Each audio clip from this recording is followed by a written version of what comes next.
하나님의 귀한 은혜와 은총이 우리 안에 가득하시기를 예수님의 이름으로 축원합니다. 우리 마음으로요, 앞뒤 옆에 계신 분들과 함께 가장 밝은 웃음으로 참 잘 오셨습니다, 큰 은혜 받으시기 바랍니다라고 인사하겠습니다. 참 잘 오셨습니다, 큰 은혜 받으시기 바랍니다. 참 잘 오셨습니다, 큰 은혜 받으시기 바랍니다. 이제 서로를 보시고요, 이쪽은 저쪽을, 저쪽은 이쪽을 손을 들면서 인사하겠습니다. 참 잘 오셨습니다, 큰 은혜 받으시기 바랍니다. 참 잘 오셨습니다, 큰 은혜 받으시기 바랍니다. 오늘은요, 예수님의 마음 품기 첫 번째 겸손이라는 이야기의 마지막입니다. 우리 4절을 다시 한 번 더 읽어보죠. 우리 본문의 말씀 4절 읽습니다. 겸손과 여호와를 경외하는 보상은 재물과 영광과 생명이니라. 아멘. 지금까지는요, 겸손에 대한 성경의 정의를 다루었습니다. 전부 다는 아니지만 몇 군데를 골라 겸손에 대한 성경의 이야기 나눴지요.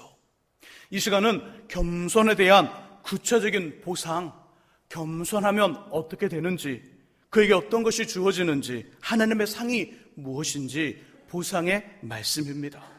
그런데 이 보상을 누가 주신다고요? 그렇죠, 하나님이 주신다는 겁니다. 만일 이 보상이 아침과 저녁이 다르고요, 화장실 들어갈 때와 나올 때가 다른, 쉽게 변하고 약속을 잘 지키지 않는 사람에게서 겸손에 대한 보상이 나온다면 겸손은 그렇게 중요하지 않습니다.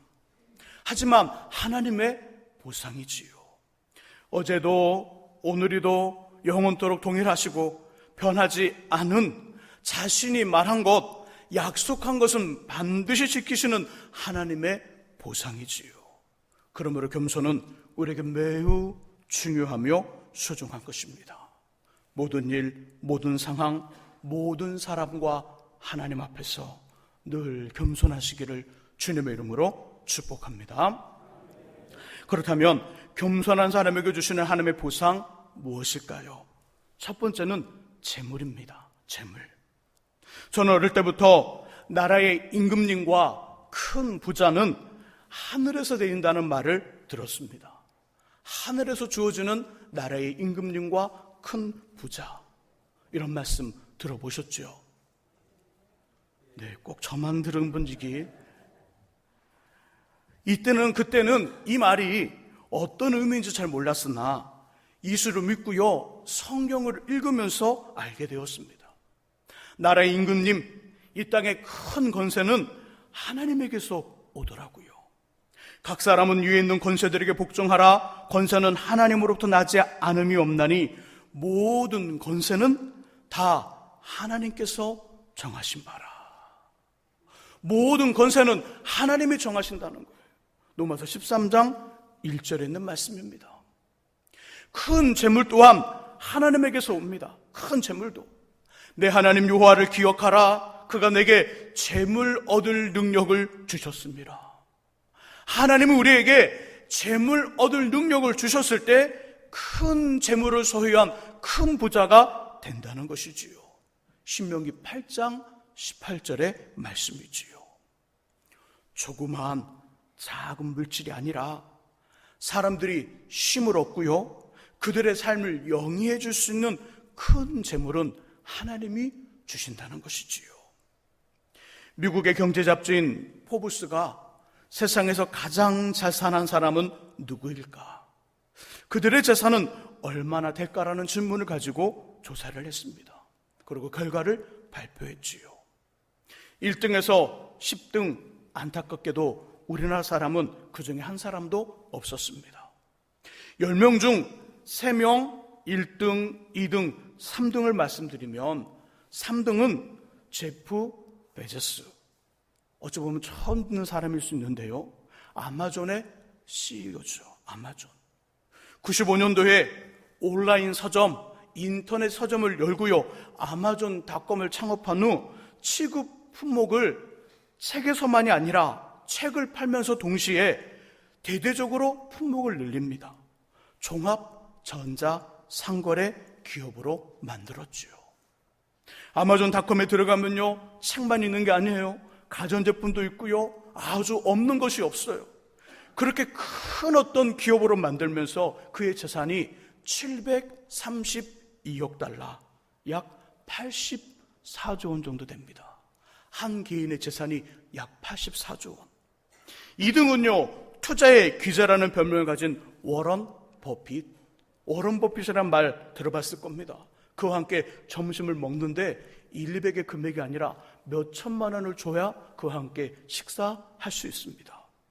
11살에 투자를 시작해서요, 신문 배달로 번 돈으로 농지를 사고요, 고등학교 때는 핀볼 기계 사업으로 6,000달러의 순자산을 마련합니다.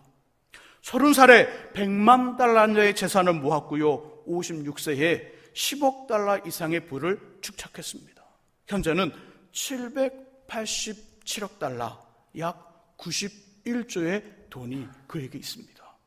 1등은 누굴까요? 잘 알고 있는 빌 게이츠. 마이크로소프트사의 창업자죠. 그의 재산은 865억 달러, 약 100조 원입니다. 100조 원. 우리나라의 1년 예산이 428조에서 429조 정도, 그 정도 됩니다. 이 사람들의 부가 얼마나 큰지, 한 나라의 전체 1년 예산이 400조 되는데 이 1등인 빌 게이츠가 가지고 있는 돈이 우리나라 전체 1년 예산의 4분의 1을 가지고 있습니다. 부가 얼마나 큰지 짐작이 될 것입니다. 근데 중요한 게 뭘까요? 중요한 건 이런 큰 재물이 하늘에서 하나님에게서 주어진다는 것이지요. 그리고 하나님은 겸손한 인생에게 재물이라는 보상을 주시겠다고 말씀하고 있는 것이지요. 저는 우리 교회 모든 성도님들이 작고 째째한 동네 구두쇠가 아니라 하나님을 위해, 교회를 위해, 성도들과 내일의 주역인 학생들과 청년들, 이웃의 사람들을 위해 아낌없이 주고도 남는 큰 부자들이 되시기를 두 손 모아 축복합니다. 동시에 여러분들도 주님이 재물 얻는 능력을 나에게 주시기를 소망하며 간절히 기도하시기를 바랍니다. 그리고 하나님의 능력 있는 손 아래에서 제일로 겸손하십시오.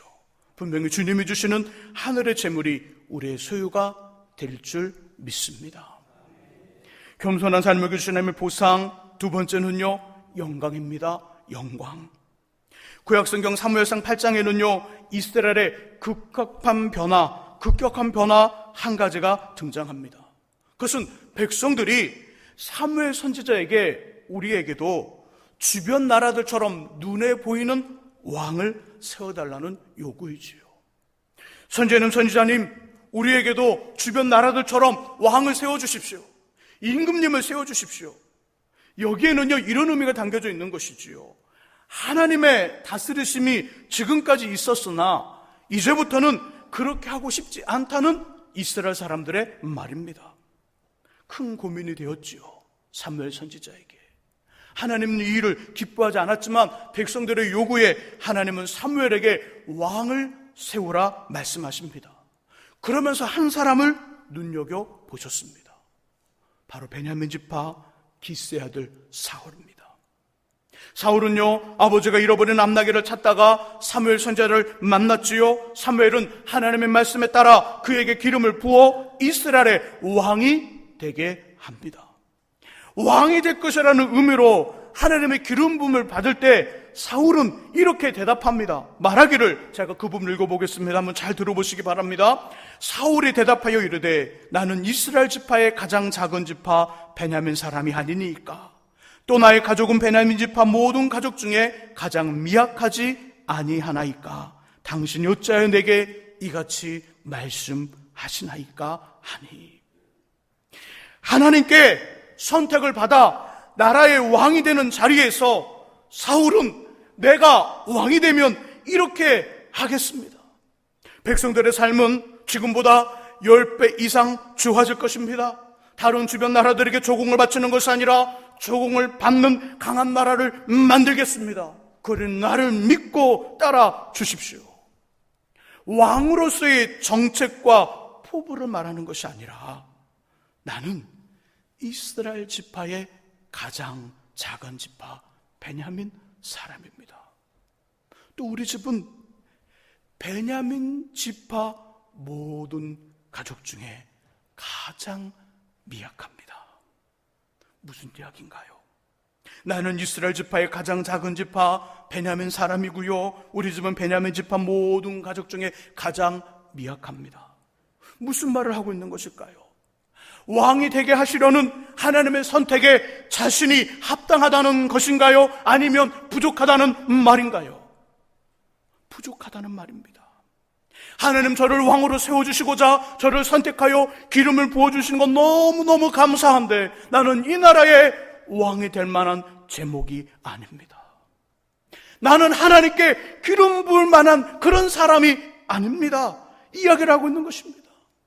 또 왕이 되게 하시는 하나님의 선택에 자신에게 무엇인가가 있어서 지식이 많든지 지혜롭다든지 왕으로 싸움을 잘한다든지 리더십이 뛰어나든지 하나님을 섬기는 영성이 엄청 발달했든지 사람들과 관계를 형성하는 기술과 인격이 매우 좋든지 실력이 기가 막히든지 집안이 매우 괜찮다든지 이런 자격이 충분하다는 것인가요? 아니면 모자란다는 것일까요? 모자란다는 말입니다. 하나님 감사합니다. 저를 왕으로 세워주신다니 감사합니다. 저에게 기름을 부어주신다니 감사합니다. 그러나 우리 집안은, 우리 형제들은, 우리 아버지는 그런 일들을 감당한 집안이 아니고 나도 그런 일을 감당할 수 있는 사람이 아닙니다. 이야기를 하고 있는 것입니다. 나중에 사울은 왕이 된 후 하나님의 기대와는 전혀 다르게 변질되었지만 변질되기 전에 그는 겸손한 사람인가요? 아니면 겸손하지 않은 사람인가요? 어떤 사람인가요? 그렇죠. 겸손한 사람이었습니다. 매우 겸손한 사람이었죠. 바로 그것이 하나님의 눈에 들어온 것입니다. 왕을 세워달라는 백성들의 요구에 수많은 이스라엘 청년들이 있었을 것입니다. 하나님은 결단코 이스라엘의 왕을 세우실 때 이방인 중에 어떤 사람을 세우지 않습니다. 반드시 이스라엘 사람들 중에 그들도 남자 중에 왕을 세운다는 원칙과 기준을 그들에게 제시했죠. 많은 이스라엘 청년들이 있었을 것입니다. 수많은 청년들이 있었을 것인데 사울의 겸손한 사울이 하나님의 눈에 띈 거예요. 하나님 눈에 그가 들어왔습니다. 하나님의 관심을 받게 되었던 것이지요. 하나님의 선택을 받은 것입니다. 하나님은 사울 안에 있었던 겸손에 집중하셨고요, 그것 때문에 그를 선택하여 지금까지 자신이 직접 다스리던 나라를 그에게 맡긴 것입니다. 하나님이 직접 이스라엘을 다스렸어요. 아브라함을 선택하시고 애굽에 놀아 있었던 이스라엘 백성들을 해방시키시고 가나안 땅에 약속의 땅으로 인도해 주시고 그들의 숱한 어려움 속에서도 그들을 다 건지고 이끌었던 하나님, 직접 하나님께서 이스라엘 백성들을 챙기시고 이 나라를 인도했는데 겸손한 사울을 눈여겨보시고 그를 선택하여 그에게 자신이 직접 다스리던 나라를 맡기신 것입니다. 왕이 되게 하셨죠. 영광을 주신 것입니다. 미국의 대통령 중 맥킨이라는 사람이 있습니다. 그가 대통령으로 당선되어 취임식을 하기 위해 단상에 섰을 때 그는 속으로 이렇게 했습니다. 하나님 저에게 지혜를 주십시오.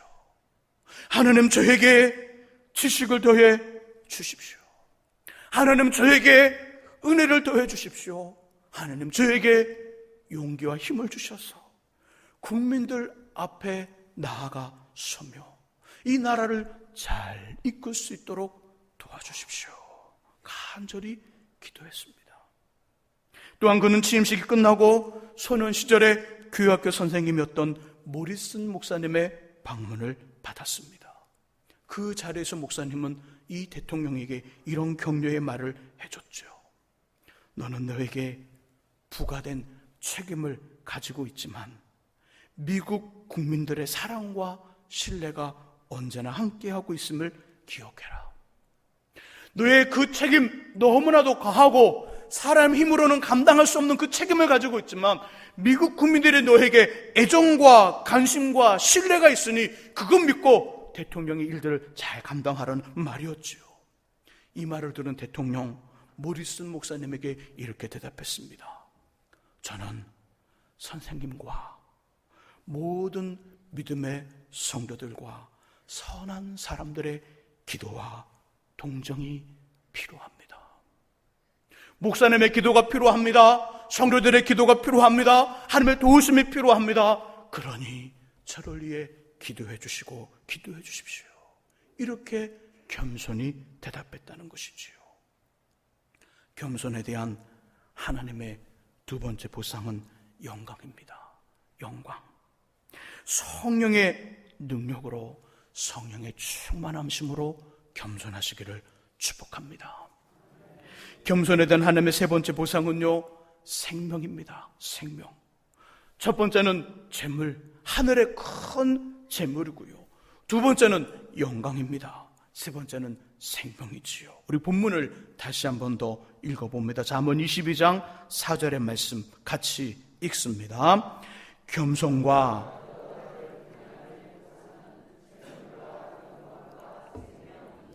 아멘. 생명에는요 두 가지가 있습니다. 두 가지가. 하나는 이 땅에서의 생명. 우리 연수가 70이요 강건하면 80이라는 육신의 생명이지요. 이 생명은요 우리에게 선택의 권한이 전혀 없어요. 선택의 권한이. 태어나는 시기에 대해 우리 선택할 수 없습니다. 만나게 되는 부모님과 가족들 선택할 수 없어요. 남자와 여자의 성별의 결정권, 얼굴 색과 그만이 가지고 있는 기질과 성향, 그리고 죽음의 시간, 저와 여러분들의 권한 밖의 일이지요. 이것이 첫 번째 육신의 생명입니다. 두 번째 생명, 또 하나의 생명은요, 예수를 믿어 주어지는 구원과 영원한 삶에 대한 것입니다. 우리는 하나님의 사랑으로 구원을 받지요. 출애굽기 시절에 많이 암송했던 구절, 요한복음 3장 16절 기억을 되새기면서 한번 암송해보죠. 같이. 하나님이 세상을 이처럼 사랑하사, 시작. 하나님이 세상을 이처럼 사랑하사 독생자를 주셨으니 이는 그를 믿는 자마다 멸망하지 않고 영생을 얻게 하려 하심이라. 아멘. 하나님은 우리를 사랑하사 구원을 주시려고 자신의 하나밖에 없는 아들 예수를 이 땅에 보내시고요, 우리의 죄를 대신하여 십자가에 죽게 하시지요. 그리고 3일 만에 다시 살아나게 하셨습니다. 그리고 그를 믿는 모든 사람들마다 구원을 주시고요, 영원한 생명, 영생을 주셨지요. 한 영혼이 예수를 믿게 되는 과정, 이렇게 됩니다. 그가 모태신앙이고요, 또 모태신앙의 사람이 어느 순간에 예수를 인격적으로 만나고 인격적으로 믿는 그 믿음의 과정도 똑같습니다. 전혀 예수를 알지 못하는 사람이 예수를 믿는 그 과정도 이런 과정을 겪는 것이지요. 어떠한 기회에 예수 믿어 하나님 나라 가자는, 구원받자는 복음을 듣습니다. 복음을 들어요. 이런 이것을 전도라고 말합니다. 전도. 예수 이름을 들은 사람은요, 강력한 성령 역사와 함께 하나님의 노크를 받은 것이지요. 심령의 노크, 마음의 노크를 받은 것입니다. 하나님이 그의 문을 뚝뚝뚝뚝 두드리시는 거예요. 요한계시록 3장 20절 볼지어다 내가 문 밖에 서서 두드리노니 누구든지 내 음성을 듣고 문을 열면 내가 그에게로 들어가 그와 더불어 먹고 그는 나와 더불어 먹으리라. 내가 문 밖에 서서 두드리노니. 하나님의 노크 소리가 그의 심령에 들려옵니다. 이때 마음이 겸손한 사람은요, 하나님의 노크에 반응을 합니다. 반응을 해요. 그 반응의 첫 번째가 뭘까요? 갈등이지요. 갈등. 믿어야 되는가? 믿지 말아야 되는가? 교회 가야 되는가? 교회 가지 말아야 되는가? 저 사람과 함께 가야 되는가? 아니면 가지 말아야 되는가? 돌아오는 일요일에 가야 되는가? 아니면 핑계를 대야 되는가? 갈등을 하지요. 고민을 합니다. 그리고 예수를 믿겠다고 결단을 하지요. 교회에 나오지요. 예배를 드립니다. 은혜의 삶을 살아갑니다. 그러다가 어느 순간 자신을 찾아온 하나님을 만나게 되지요. 그런 후 말씀을 기준으로 예수를 닮는 삶을 살아가는 변화의 모습들이 나타나기 시작합니다. 하지만 반대로 겸손하지 않은 사람들은요, 강력한 성령의 역사와 하나님의 노크에 반응하지 않습니다. 못 들은 척하지요. 아니다라고 부정합니다. 자신의 고집으로 하나님께 맞서지요. 필요 없다고 합니다. 이것은요, 예수를 믿는 과정만이 아니라 은혜를 받는 과정도 동일하게 우리에게 나타납니다. 신앙의 삶을 살아가는 동안에 말씀이 선포되고 말씀이 증거됩니다. 말씀 앞에서 때로는 하나님께서 우리에게 노크를 주시죠. 은혜를 주시겠다는 사인을 보냅니다. 겸손한 사람은 아멘, 주님 그거 제 겁니다. 그리고 받아들이면 은혜의 삶을 살아가지만, 겸손하지 않은 사람은 그런 하나님의 은혜의 노크에도 반응하지 않아요. 자신의 소리로 듣지 않습니다. 자신의 소리, 하나님이 나에게 지금 주시는 하나님의 음성으로, 나를 향한 말씀으로 받지 않는 거예요. 그러니 그 속에서 역사가 일어나지 않지요. 저 말은 우리 교회 김 집사님 이야기인데 잘 듣고 계시나 모르겠다. 자기는 안 듣고 김 집사님은 잘 듣고 계시나 모르겠다. 예배 끝나고 봐야지. 어떤 눈빛을 가지나. 이미 은혜에서 멀어진 거예요. 그저 은혜에서 멀어진 거예요. 이 말은 우리 남편이 새겨드려야 되는데 지금 뭐하지? 보는 거예요. 졸고 있나 듣고 있나. 자신이 들어야죠. 자신이. 저 말은 우리 박 집사님이 듣고 변화될 말이야. 야, 오늘 목사님, 박 집사님 총공격이구나. 그렇게 생각하는 거예요. 그럼 은혜에서 멀어지는 거예요. 이게 어떤 거예요? 믿음의 삶을 살아가는 사람 속에 나타나는 겸손하지 못한 마음이라는 것이지요. 하나님의 음성을 내 것으로 받아야 되는 거예요. 내 것으로. 남편의 말도 아닙니다. 아내의 말도 아니에요. 박 집사님, 김 집사님 말이 아니에요. 내 말이요, 내 말. 하나님 나에게 주시는 말씀으로 들을 때 겸손히 그 말씀을 인정하고 받고 아멘, 은혜 받는 것이지요. 주의 노크 소리가 들려왔습니다. 똑똑똑똑 들려왔지요. 겸손하지 못한 사람은 그 노크에 거절을 합니다. 그러면 생명을 얻는 기회를 놓치는 것이지요. 무엇 때문에요? 겸손하지 않은 마음 때문입니다. 이 절에 혹시 성령의 역사와 하나님의 노크에 한 번도 애쓰라고 반응하지 못하여 구원과 생명이 무엇인지, 구원과 생명을 받지 못하신 분 계시나요? 지금 이 시간에 하나님께 애쓰라고 반응하십시오. 예수님을 나의 주님으로 믿겠습니다. 예수를 나의 주님으로 영접하겠습니다. 그 의미로 애쓰라 할 때 영원한 생명이 우리에게 주어지는 것이지요. 이 축복 있기를 주의 이름으로 축원합니다. 다시 겸손하여 성령의 강력한 역사와 하나님 노크에 반응하여 예수를 자신의 주님으로 영접한 사람은 하나님께 겸손에 대한 보상으로 생명을 받습니다. 주님이 주시는 생명은요, 죽어서 가게 되는 하나님 나라와 변하지 않는 확증, 하나님 나라에 대한 변하지 않는 확증 구원을 우리에게 줍니다. 그것이 영생이지요. 영생. 동시에 이 땅에서의 삶을 살아가는 우리들의 운명과 장래를 풍성하고 선하며 좋은 쪽으로 바꾸고 결정 주어주는 능력이 하나님이 겸손한 사람에게 주시는 생명의 보상입니다. 생명은 죽어가게 되는 하나님 나라에 대한 확증, 구원, 영생이고요. 이 땅에서 삶을 살아가는 우리들의 삶 속에 우리의 운명과 장래를 풍성하고 좋은 쪽으로 바꾸어 결정주어주는 능력이지요. 행여 2018년도를 시작하면서 토정 비결로 사주를 보신 분 계시나요? 손 흔들지 말고. 혹시 철학관이나 점집에서 점을 보신 분 계시나요? 말씀하지 마시고 그냥 속으로만 대답하세요. 최근 또는 지난주에 신령하다는 신들린 무속인을 만나 여러분들과 여러분의 남편, 아내, 자녀, 가족들의 운명을 물어보았나요? 대답하지 말고 그냥 속으로 대답만 하세요. 그런데 문제는 별로 신통하지 않아요. 좋은 말을 안 해줬어요. 별로 신통하지 않아 고민하고 찝찝하며 걱정되십니까? 대답하지 마세요. 절대로. 그냥 속으로만. 고민하며 찝찝하며 걱정되십니까? 혹시 그들은 귀신들의 장난으로 우리들의 과거와 어렴풋이 현재와 미래를 말해줄 수 있습니다.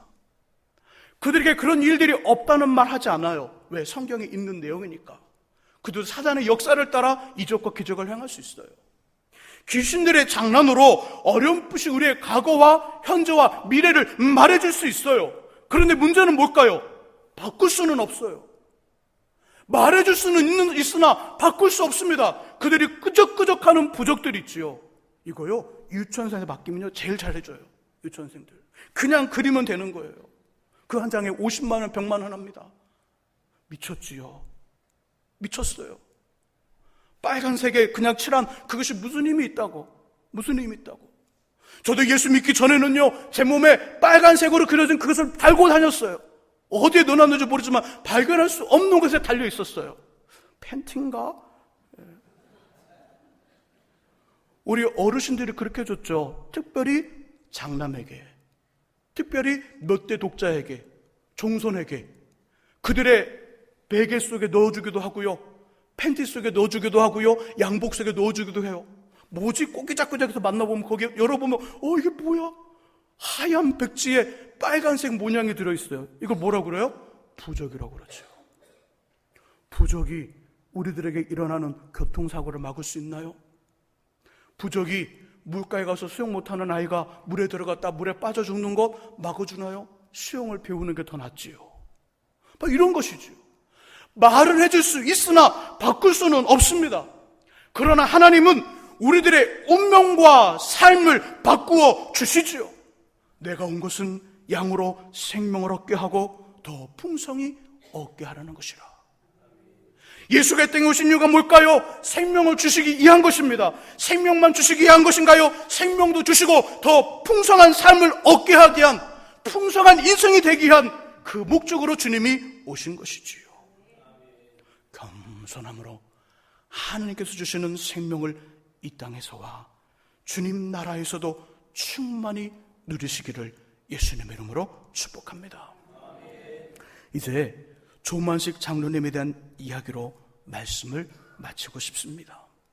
조만식 장로님, 우리나라가 일본의 주권을 빼앗겼을 때 물산 장려 운동으로 독립운동을 했던 민족과 교회의 지도자입니다. 산정현 교회를 담임하던 주기철 목사님, 이 장로님도 산정현 교회의 장로님이었거든요. 주기철 목사님과 이 조만식 장로님은요, 사제지간입니다. 조만식 장로님이 오산학교의 교장으로 있을 때 이 목사님 아직 학생이었죠. 오산학교의 학생이었습니다. 나중에 산정현 교회의 담임 목사님이 공석이 되었을 때 이 장로님의 추천으로 주 목사님이 그곳으로 오게 되었습니다. 그런데 어느 주일날 장로님이 독립운동하는 어떤 사람들과 이야기를 하다가 그만 예배시간 늦게 교회에 들어왔습니다. 설교를 한참 하던 목사님 설교를 딱 멈추고요, 말을 합니다. 장로님, 오늘은 의자에 앉지 마십시오.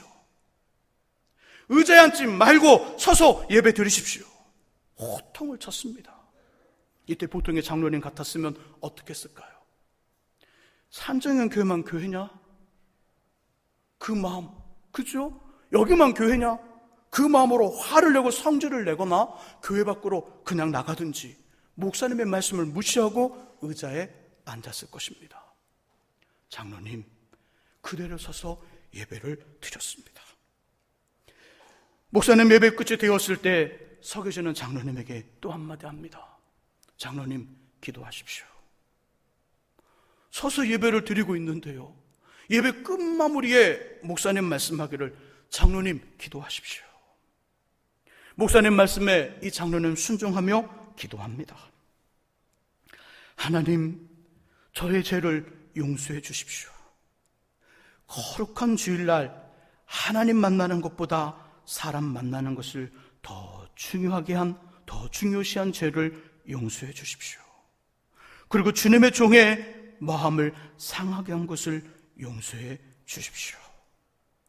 그 기도에 예배를 인도하던 목사님도, 벌로 서서 예배를 드리고 기도하던 장로님도, 함께 예배를 드리던 성도님들도 큰 감동을 받으며 그 예배의 자리가 울음바다가 되었습니다.